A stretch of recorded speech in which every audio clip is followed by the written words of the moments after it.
il nous donne toutes choses et nous devons être reconnaissants envers notre Dieu.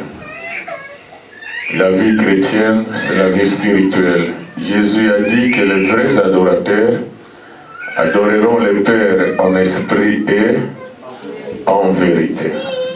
Ayons cette habitude, quand on s'approche du trône, oublions tout ce que nous sommes. Oublions les problèmes qui nous accablent. Approchons-nous auprès de Dieu avec un cœur sincère. Il attend de nous rien que l'adoration. Amen. Amen. Nous allons ouvrir nos Bibles. Je suis dans le livre de Hébreux chapitre 11 au 3e verset. Nous allons partager. Il faut toujours avoir l'habitude d'avoir ta Bible. Vous voyez, même moi, votre pasteur, quand un prédicateur prêche, je suis en train de prendre note. C'est très important. Amen. Un lecteur peut nous lire. Hébreux chapitre 11, verset 3. Allons-y, s'il vous plaît. Il n'y a pas de lecteur. Je lis la parole de l'Éternel. C'est par la foi que nous reconnaissons que le monde a été formé par la parole de Dieu, en sorte que ce qu'on voit n'a pas été fait des choses visibles. Amen. Des choses invisibles. Nous allons partager un sujet que Dieu nous a mis au cœur. Le monde physique est contrôlé par le monde spirituel. Alléluia. C'est par la foi que nous croyons que l'univers, la terre et le ciel a été créé par la parole de Dieu. De sorte que tout ce que nous voyons aujourd'hui n'est pas tiré des choses visibles. Tout ce que nous voyons aujourd'hui est tiré des choses invisibles, tire son origine du monde spirituel. Lorsque nous voulons comprendre, parce qu'il y a des choses qui se passent dans nos vies, il y a des problèmes, il y a des difficultés, il y a des blocages, nous engageons beaucoup d'énergie, nous attendons un bon résultat, mais parfois, ce n'est pas ce que nous moissonnons. Parce que le monde spirituel contrôle le monde que nous vivons. Ce monde physique est dirigé et contrôlé par le monde spirituel. Et tant que dans le spirituel, nous n'avons pas encore acquis ce que nous avons besoin. Nous n'avons pas acquis ce que nous cherchons. Nous ne pouvons jamais l'acquérir dans ce monde physique. Amen. Amen. Voilà pourquoi les chrétiens s'embrouillent par beaucoup de choses. Bien aimé, Dieu nous a créés pour la réussite. Dieu nous a créés pour la grandeur. Dieu nous a créés pour l'élévation. Dieu nous a créés pour la santé. Mais pourquoi nous ne vivons pas les bonheurs? Quand tu as un défi spirituel, nous pouvons tout faire. Mais si le défi spirituel n'est pas relevé, nous n'allons jamais atteindre le résultat que nous cherchons dans notre vie. Beaucoup d'enfants aujourd'hui se trouvent dans des problèmes difficiles, dans des prisons, dans des blocages. Il y en a qui engagent beaucoup d'énergie. Il y en a qui commencent bien. Il y a les commencements glorieux, mais il y a toujours une fin triste. Tu peux commencer quelque chose avec la gloire, mais au bout d'un certain temps, tu t'arrêtes. Il y a des gens qui commencent, mais qui ne terminent jamais ce qu'ils ont commencé. Il y a des gens qui vivent comme ça. Il y en a qui sont dans les problèmes avec des relations. Quand tu commences une relation, il ne peut pas aller jusqu'au bout. Il y a un problème dans le monde spirituel. Tout ce que nous vivons sur cette terre, les meurtres, les accidents, l'animosité, les souffrances proviennent de quelque part.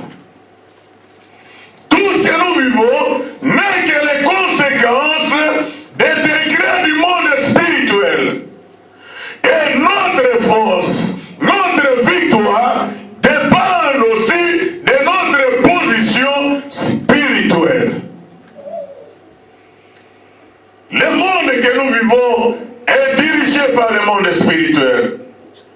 Vous allez comprendre même dans le monde, il y a des gens puissants, il y a des gens qui sont élevés à dignité, qui contrôlent le monde, non pas avec l'argent, non pas avec des biens matériels, mais c'est par une puissance spirituelle. Alléluia. Et nous, chrétiens aussi, nous commençons à subir ces choses. Nous croyons que Dieu a créé toutes choses par sa parole. De sorte que tout ce que nous vivons, tout ce que nous voyons, ne tire pas son origine des choses visibles, mais des choses invisibles. Tout a été dans le spirituel. Le monde, la terre et le ciel étaient dans le spirituel. Et tout commence dans le monde spirituel. Tant qu'on n'a pas encore reçu dans le monde spirituel, la réussite physique ne viendra jamais. Tant qu'on n'a pas encore acquis ce que nous avons besoin spirituellement, dans ce monde physique, nous ne verrons rien. Alléluia. La Bible nous fait voir même les bénédictions que nous avons près de Dieu. Dans Ephésiens chapitre 1, verset 3, la Bible déclare que nous sommes bénis de toutes sortes de bénédictions spirituelles dans les lieux célestes. En qui? En Jésus-Christ. Tout commence par le spirituel. Et aujourd'hui, les chrétiens sont en train de voir les gens. Les chrétiens sont en train de condamner les gens. Les ennemis physiques sont moindres, sont impuissants que les ennemis spirituels. Alléluia. La bénédiction que Dieu nous donne, c'est d'abord spirituel, dans les lieux célestes. Et ces bénédictions se matérialisent au fur et à mesure dont nous grandissons dans l'esprit, dont nous grandissons dans la vie chrétienne. Voilà pourquoi Galate dit que si l'héritier est toujours un enfant, il est toujours sous contrôle de qui? De son tuteur. D'un tuteur. Jusqu'à un certain âge. Le christianisme, nous ne tenons plus compte des choses spirituelles. Nous ne voulons plus croître spirituellement. Nous ne voulons plus avancer avec le Seigneur. Nous tournoyons en un seul lieu. Nous admirons ce que nous avons fait hier. Nous sommes en train de contempler les œuvres qu'on a fait hier et nous nous limitons à ces lieux-là. Pendant que nous voyons l'évolution de ce monde physique. Nous voyons les gens de ce monde exceller. Nous avons vu iPhone 5, 6, nous sommes à combien? 10. X, oui, c'est 10. Chiffre romain. Les choses évoluent parce que les gens ont une manquette dans leur tête. Mais nous, les chrétiens, nous trouvons tout normal. Même si rien ne marche, c'est normal. Même quand on est débloqué, c'est normal. On fait une activité qui s'écroule, toutes les choses concourent au bien de ceux qui aiment Dieu. Non. Tant que dans l'esprit, tant que dans le spirituel, tu n'as pas encore acquis les titres de séjour que tu cherches, physiquement, tu peux tout faire. Tu peux avoir un bon dossier, tu peux avoir des bons assistants sociaux, mais tant que dans l'esprit, tu n'as pas encore acquis cela, physiquement, tu n'auras pas ces droits-là. Nous sommes privés de nos droits parce que nous ne voyons plus le monde spirituel. Bien-aimé, il faut savoir que tout ce qui est né de Dieu est le cible du diable et des démons. Le diable cherche à nuire les enfants de Dieu. Le diable cherche à nuire les activités des enfants de Dieu. Le diable cherche à nuire tout ce que les enfants de Dieu entreprennent. Tu as investi des fonds, tu as fait des efforts, mais tu tournes dans les commerces. Tu n'avances pas, tu ne produis rien. Il y a un défi spirituel. Tant que tu ne relèves pas ces défis-là, rien ne pourra se passer dans la vie. Rien ne pourra changer dans la vie. Tout commence dans le monde spirituel. Alléluia. Le monde spirituel n'aime pas notre ressource. Le monde spirituel n'aime pas notre mariage. Le monde spirituel n'aime pas que les promesses de Dieu s'accomplissent dans nos vies. Le monde spirituel cherche toujours le malheur. Nous avons deux mondes spirituels, n'est-ce pas? Il y a le monde des ténèbres et le monde des lumières. Aujourd'hui, nous pouvons dormir la nuit, mais on ne sait pas les réunions qui étaient faites la nuit. On ne sait pas les décrets qui ont été arrêtés pour la journée. On va se réveiller, oh, un train a déraillé l'autre côté. On va se réveiller, oh, on a tué les gens par là. Les choses là ont été d'abord spirituelles. Et nous devons ouvrir les yeux, peuple de Dieu. Quand nous voyons les choses s'arrêter, quand nous voyons les choses qui ne marchent pas, quand nous voyons les choses qui sont devenues la coutume, les choses qui viennent avec les mêmes dates, avec le même temps, avec le même système, nous devons ouvrir les yeux. Nous devons acquérir la victoire spirituelle. Sans la victoire spirituelle, il n'y aura pas de victoire physique. Sans l'excellence spirituelle, il n'y aura pas d'excellence physique.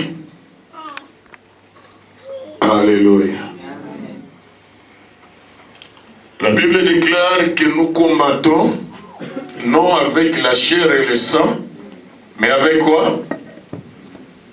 Les principautés, Voilà, vous ne lisez même pas la Bible. Vous ne connaissez même pas la nature de nos ennemis. Quand tu vois quelqu'un te faire du mal, tu dis, ah, mon frère là, tu sais, ce n'est pas lui. Ça, c'est l'œuvre du monde spirituel. Quand Pierre s'est approché de Jésus-Christ, Jésus leur a dit, je vais aller à Jérusalem, je vais souffrir, après je serai mort. Pierre a dit que non. Toi, l'enfant de Dieu, toi qui as ressuscité le mort, la mort ne peut pas t'arriver. Qu'est-ce que Jésus a dit à Pierre? Arrière de moi, Satan. Arrière de moi, Satan. Le diable a utilisé Pierre pour venir consoler Jésus, pour venir voir Jésus que tu ne mourras pas. Or, la présence de Jésus sur la terre était pour qu'il soit crucifié sur la croix.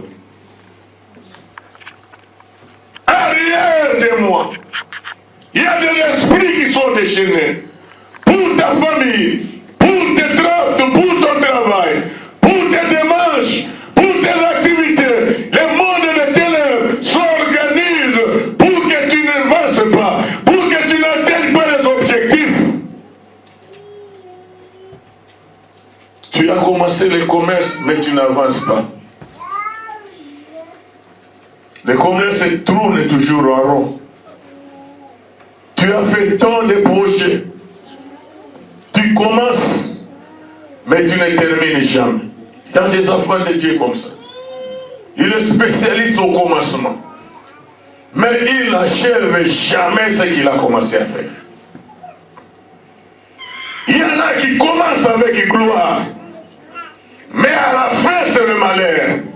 À la fin, c'est le plaire. Parce qu'il y a une loi spirituelle. On nous a parlé des Josué. Jéricho était un bon pays. Les gens vivaient. Il y avait tout. Les gens étaient là. Mais à cause de la parole des noms de Dieu, toute la ville était captivée. Tu peux te réjouir à cause de ce que tu fais. Tu peux te réjouir parce que tu es en Europe. Mais peut-être il y a une parole qui captive toute la famille. Il y a une alliance qui a été faite dans votre famille. Il y a un pacte qui a été conclu entre les arrière-parents.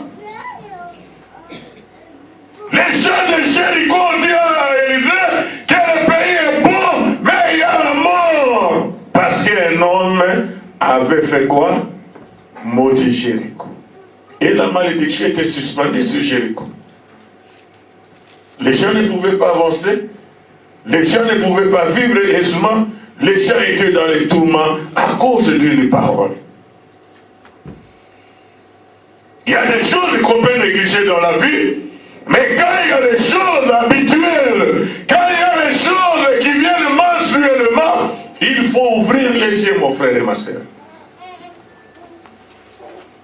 Alléluia. La victoire spirituelle, c'est celle qui entraîne tout ce que nous faisons. Tant qu'on n'a pas encore remporté le prix spirituellement, on ne peut rien remporter ici sur la terre. Lisons le chapitre 22. Luc 22, le verset 39e et au dessin. Alors il sortit et se dirigea, comme d'habitude, vers le mont des Oliviers. Ses disciples s'y rendirent aussi avec lui. Quand il fut arrivé, il leur dit, « Priez pour ne pas céder à la tentation. » Puis il se retira à la distance d'un jet de pierre, se mit à genoux et pria ainsi.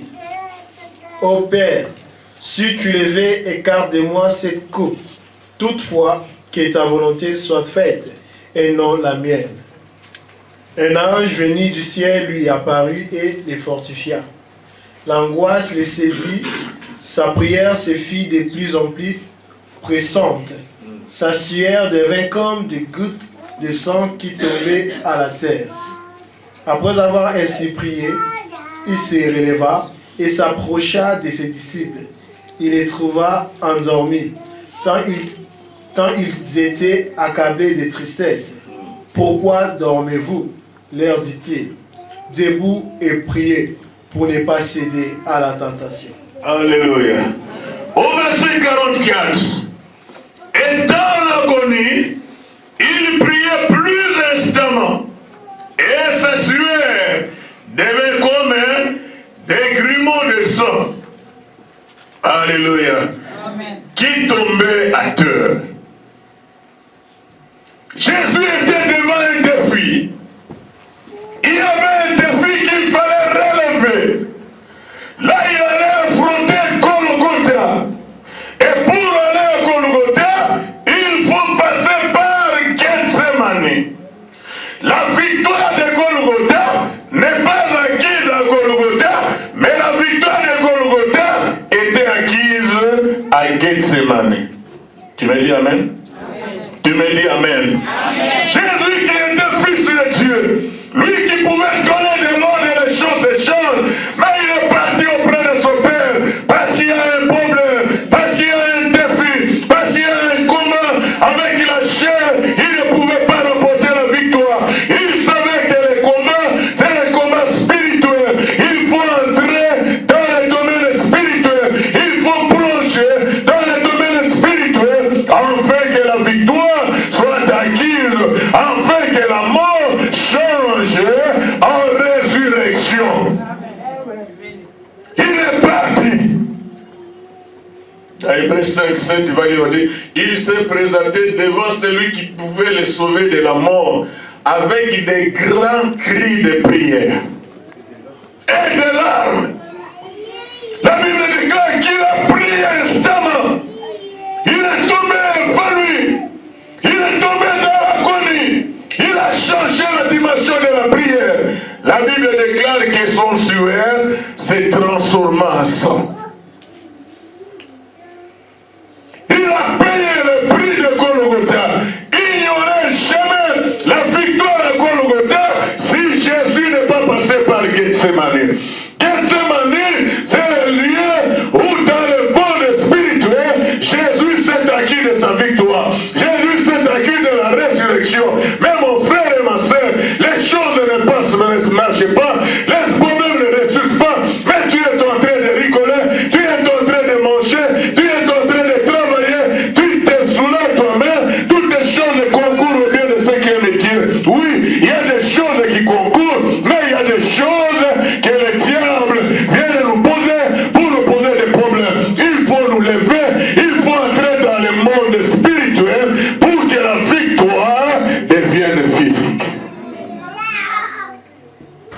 Alléluia. Golgotha, vécu à Gethsemane. Il savait le secret. Il savait bien le secret. Parce que le monde spirituel, c'est un monde puissant. C'est un monde qui est bien organisé. C'est un monde qui est déterminé. Quand ce monde se déchaîne, il faut accomplir son objectif. Voilà pourquoi il est venu même parmi les 12 pour chercher qui peut trahir Jésus-Christ. Mais aujourd'hui, les chrétiens négligent les combats spirituels. Aujourd'hui, les chrétiens ne veulent pas avancer. Aujourd'hui, les chrétiens ne veulent pas relever les défis.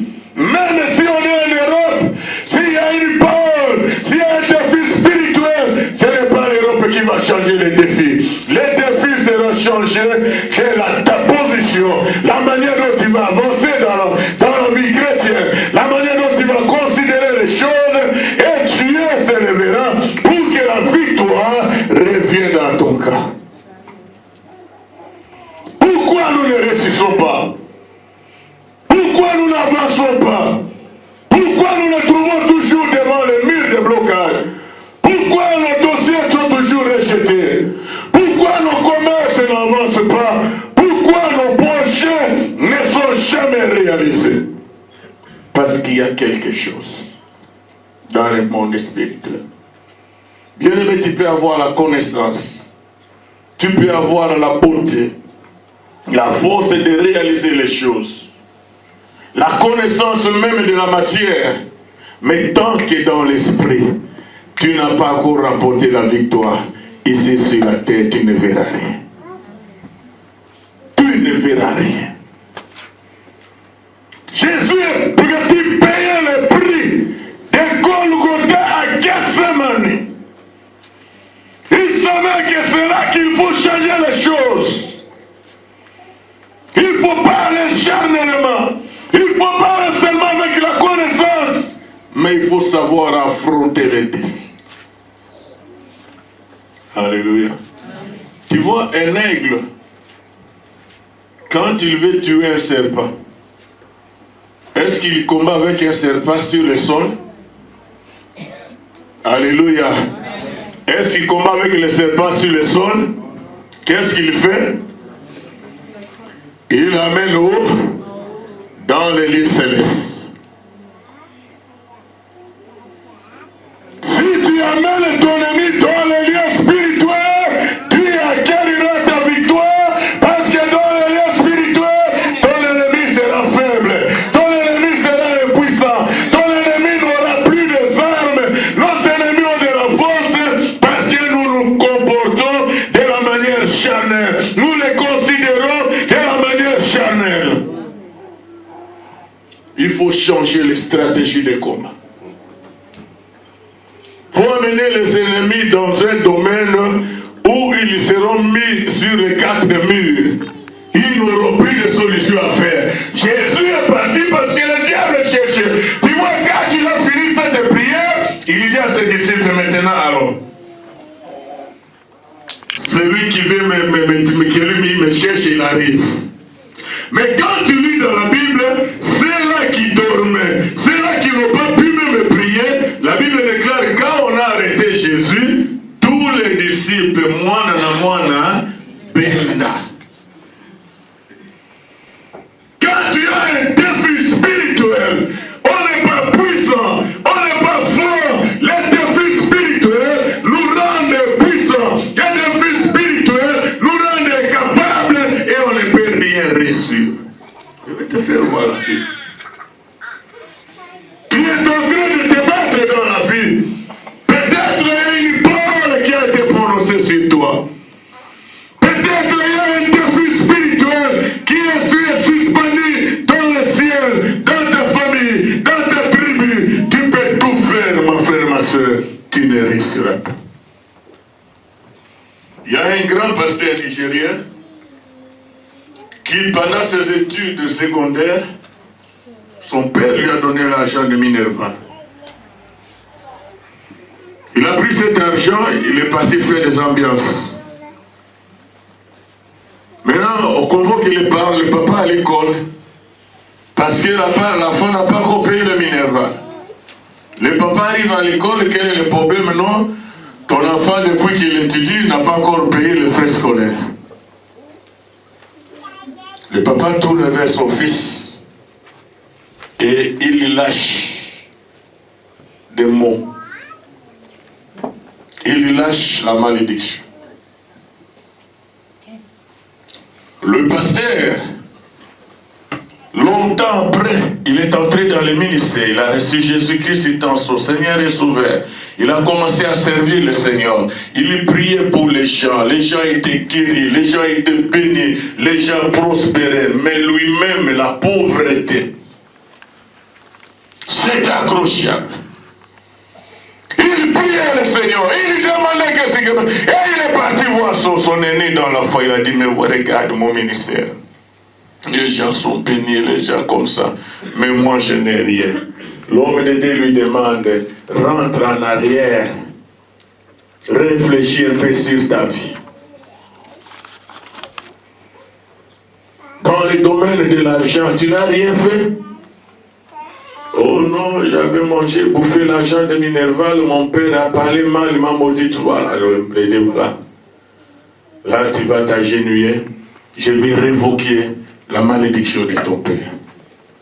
Bien-aimé, il a écrit qu'après la prière de l'homme de Dieu, son ministère s'est épanoui puissamment.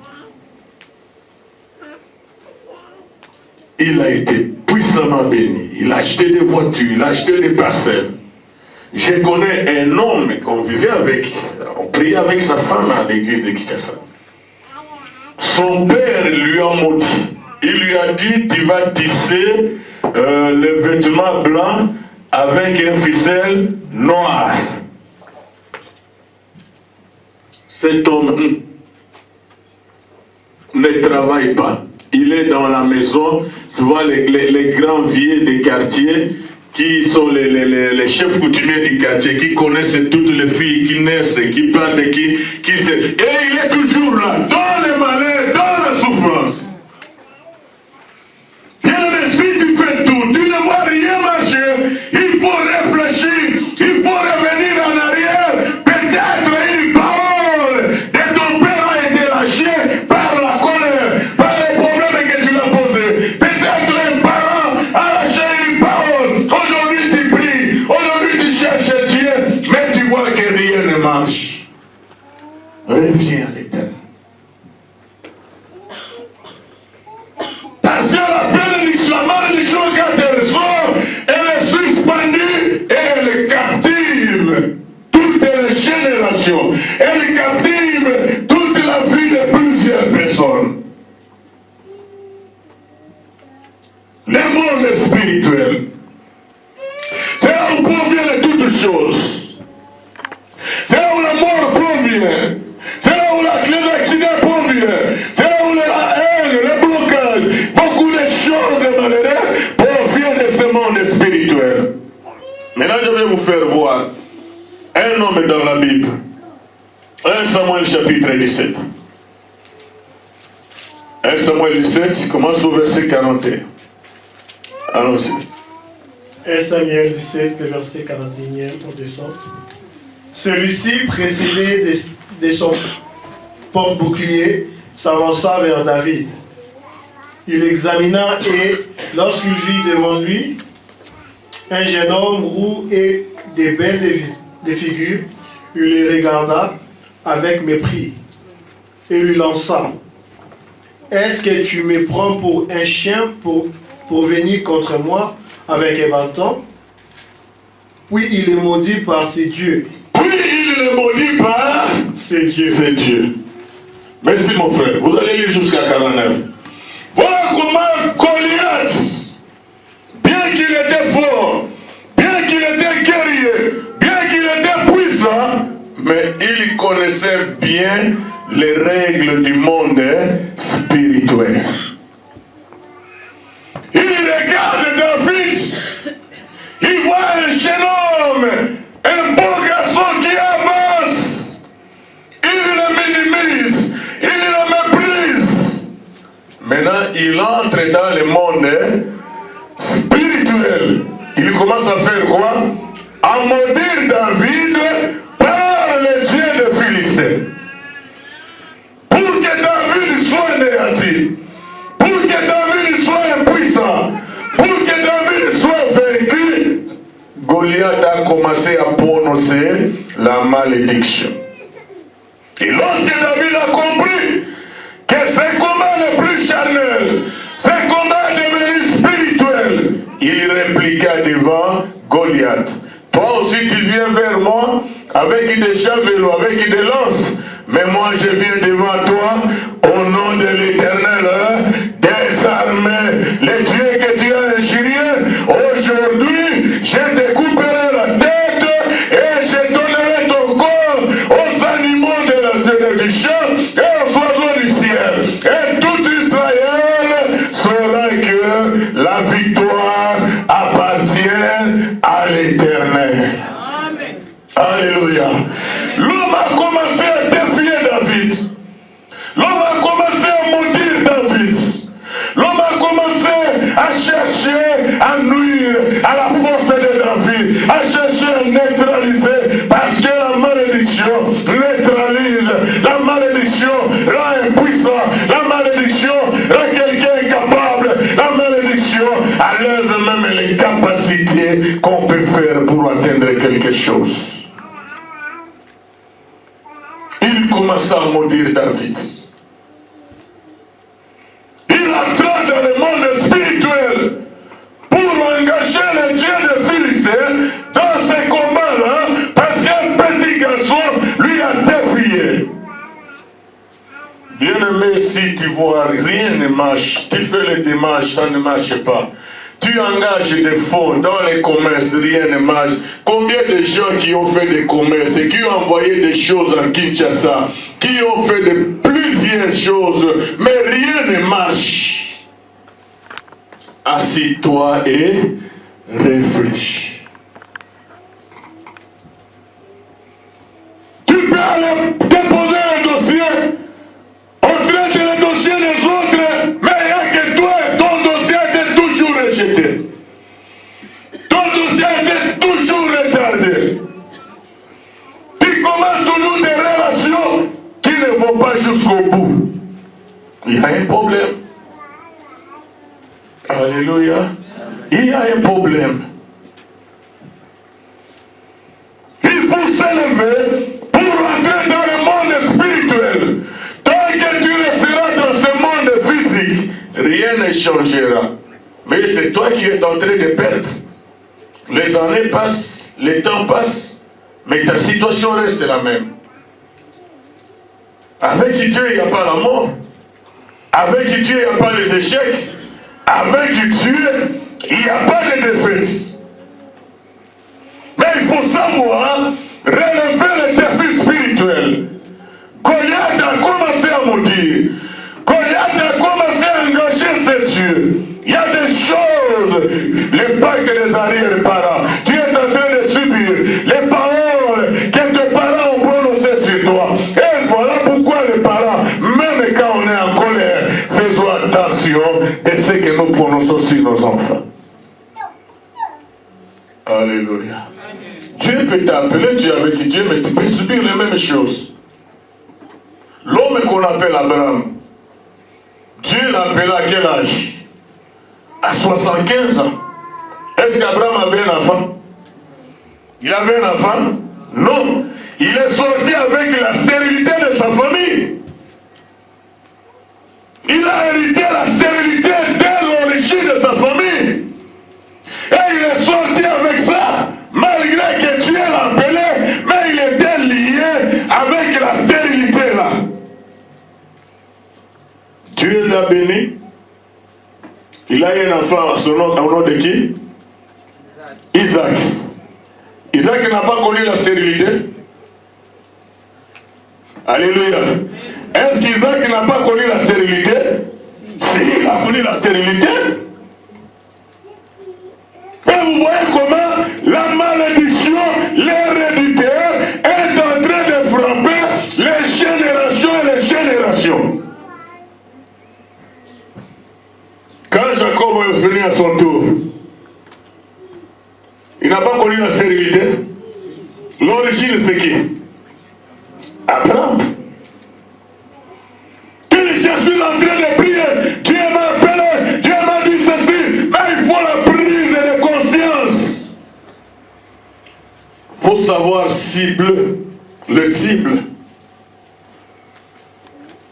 pour que Dieu intervienne, pour chercher la délivrance, pour chercher la victoire.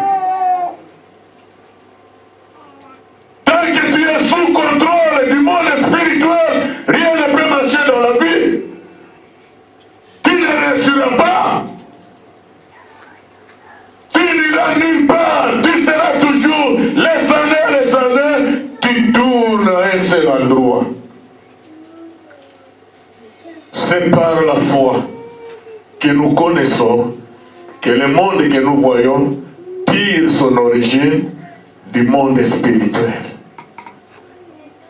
Il y a des choses qui se passent dans le monde spirituel. Il y a des blocages qui sont déclarés du monde spirituel. Il y a les folles qui sont déclarées dans le monde spirituel. Mais il faut que les enfants de Dieu se relèvent. Nous devons nous révolutionner. Nous devons comprendre la pensée de Dieu, la volonté de Dieu et refuser à nous tout ce qui ne vient pas de Dieu. Alléluia. La mort a quitté Jéricho seulement quand le peuple a reconnu que tout va bien, mais il y a la mort. Ils sont partis auprès de l'homme de Dieu et l'homme de Dieu est parti à la source. Il faut rentrer à la source. Le problème interminable dans ton foyer. Il y a toujours des vents qui souffrent. Tu es la cible du diable. Tu es la cible des échecs. Tu es la cible des rejet. Tu es la cible des problèmes. Il y a un problème spirituel. Jésus ne pouvait pas ressusciter s'il n'est pas passé par Gethsemane. Tu cherches la victoire, mais ton Gethsemane, il est où? Tu cherches le mariage qui n'est pas encore acquis spirituellement, physiquement, tu ne le verras jamais. Les années vont passer, les temps vont passer, ma soeur. Il est temps que tu te réveilles. Il est temps que tu parles à ton Dieu. Il est temps que toi-même, tu arrêtes l'hémorragie de célibat. Tout est possible à celui qui court. Puis c'est par la foi. Alléluia. Dans notre chapitre 23, 22, qu'est-ce que cet homme de Balak cherchait? Tu peux me lire, mon frère. Nombre 22, verset 5 à 6. Oui, tu me lis le verset 11 à 12. Nombre 22, 5 à 6. Il envoya des messagers à Balaam, fils de Béor, qui vivait à Pétor sur l'Éphraté, son pays d'origine, pour les faire venir en lui disant: voici qu'un peuple est sorti d'Égypte, il envahit toute la région et il s'est installé vis-à-vis de mon pays. Maintenant viens, je te prie, maudis-moi ce peuple, car il est plus fort que moi. Peut-être parviendrai-je alors à les battre et à les chasser du pays, car je le sais, celui que tu bénis est béni, celui que tu maudis est maudit. 11. Le peuple qui est sorti d'Égypte envahit maintenant les pays. Viens donc le maudire pour moi. Peut-être arriverai-je alors à les combattre et à les chasser. Mais Dieu dit à Balaam: ne va pas avec eux, tu ne maudiras pas ce peuple, car il est béni. Alléluia. Voilà comment Balak, les rois de Moab, quand Israël est passé, ils ont entendu ce que Dieu a fait avec Israël. Ils ont entendu la victoire qu'Israël a remportée. Maintenant, Israël était dans une plaine en face des Moab. Le roi Balak, il a eu peur. Il savait qu'il va être terrassé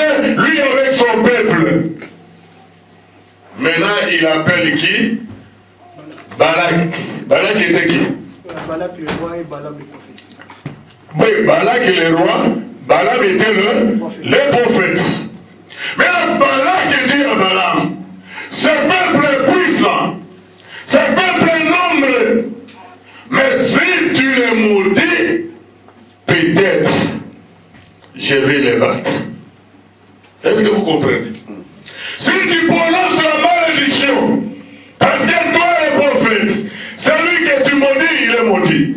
Celui que tu bénis, il est béni. Si tu prononces seulement la malédiction, peut-être sa force se terminera.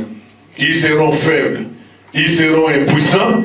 Moi, je vais oser le combat et je vais les battre. Balaam savait le principe spirituel. Il savait que pour vaincre, pour apporter la victoire, il faut commencer par le monde spirituel. Il a dit, quelle que soit la force, quelle que soit la puissance d'Israël, mais sur la bénédiction, la malédiction du prophète tombe sur ce peuple, ils seront affaiblis, ils seront anéantis, ils ne seront plus forts dans le combat, et peut-être je vais les vaincre. Et Balaam cherchait à partir. Verset 11, Dieu lui dit où tu vas? Oh non, Balak qui m'a appelé pour me dire le peuple qui est sorti. Dieu lui dit non, ne sors pas. Car ce peuple, il est béni. Tu ne pourras pas maudire celui que l'Éternel a béni. Alléluia. Nous devons savoir relever les défis. Nous devons savoir cibler l'objectif. S'il y a la malédiction qui est suspendue, la malédiction dans la famille, la malédiction des arrière-parents, la malédiction des parents, cette malédiction nous réduise, cette malédiction nous rend impuissants, incapables, cette malédiction nous enlève la force, cette malédiction nous enlève toutes les capacités que nous pouvons avoir pour réussir la vie, pour progresser dans la vie. Cette malédiction va nous bloquer, cette malédiction va nous humilier parce que nous ne serons plus rien. Parce que quand le monde spirituel décrète, quand le monde spirituel déclare, le monde physique exécute. Le monde physique est en train de subir les conséquences de ce qui se passe dans le monde spirituel. Les conséquences des décrets spirituels, les conséquences des réunions spirituelles, les conséquences des paroles des supérieurs. Alléluia. Nous devons nous lever. Nous devons prendre conscience. Nous devons cibler le monde spirituel. Les gens ne sont rien, bien aimés. Les ennemis physiques ne sont rien. Mais ceux qui sont très dangereux sont les ennemis spirituels. Et tant qu'on n'a pas encore remporté la victoire dans les lieux, dans les spirituels, nous pouvons chanter comme nous voulons. Nous pouvons faire tout ce que nous voulons ici.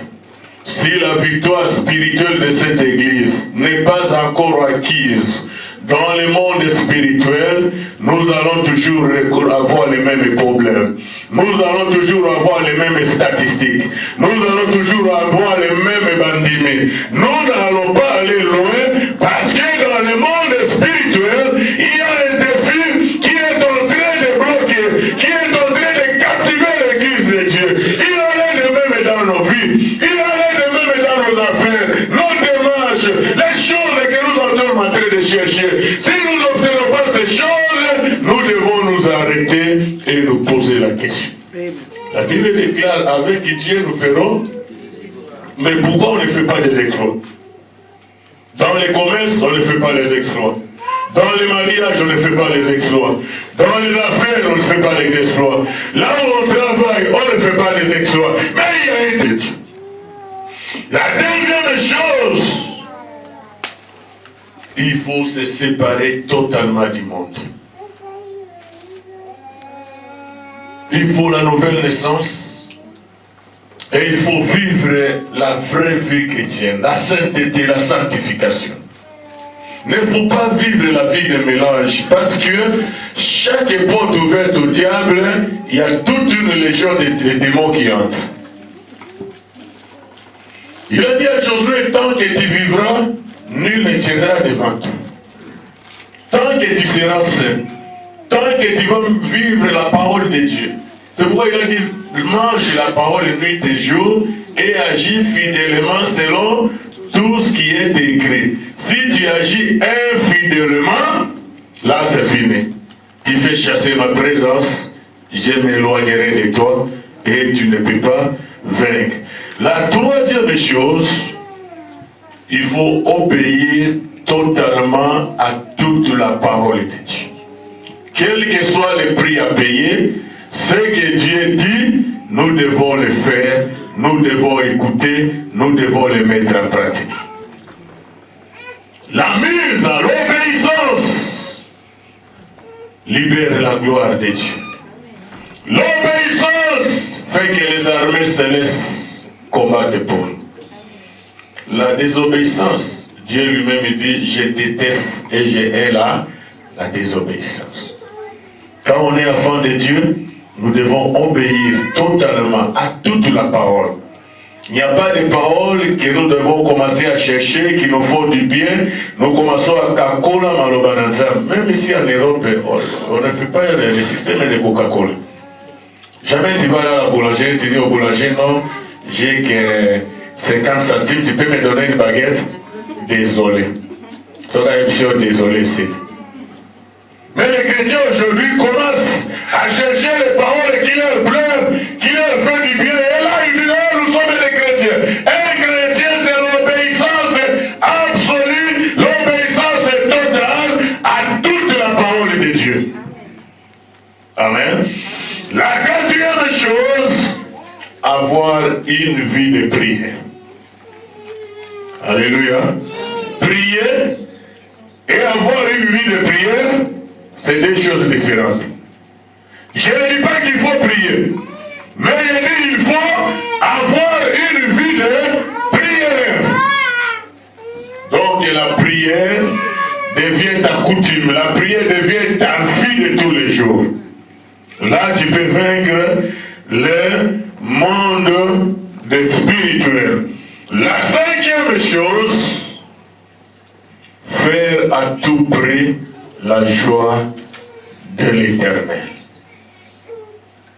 Faire que Dieu se réjouisse dans les services que tu rends Dieu, dans les offrandes que tu donnes, dans tout ce que tu fais pour Dieu, chercher à ce que Dieu se réjouisse.